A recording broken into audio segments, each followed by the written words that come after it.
So just what is knowledge management, or KM as it's apparently sometimes referred to? Well, a knowledge manager working for an organization generally has a few responsibilities.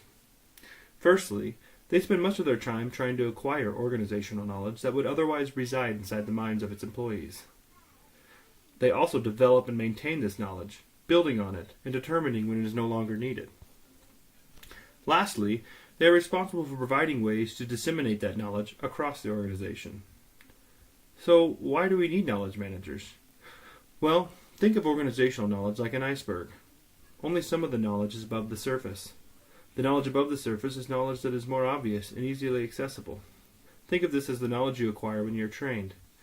However, there is more knowledge that is below the surface that generally resides only within the organization's employees. This knowledge may be hard to get at because it's based on experience, which is why when a veteran employee leaves, it can take a long time for an organization to fully replace them.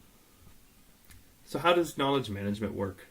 Well, there are two main methods knowledge managers use to do their jobs: codification and personalization. Codification is basically the process of taking ideas, best practices, and lessons learned from experts in the organization, as well as other employees, and storing those in some sort of database. Then, using that database, they run wikis, websites, or other computer-based programs so employees have access to all that information. Personalization is much more personal. It involves methods such as shadowing, mentoring, and communities of practice. So how do you become a knowledge manager? Well, if you want a career that leans towards the business or IT world, and you have one or more of the following skills, knowledge management might be a good fit. Look for jobs with titles such as Chief Knowledge Officer, Knowledge Manager, Knowledge Leader, Knowledge Champion, Knowledge Navigator.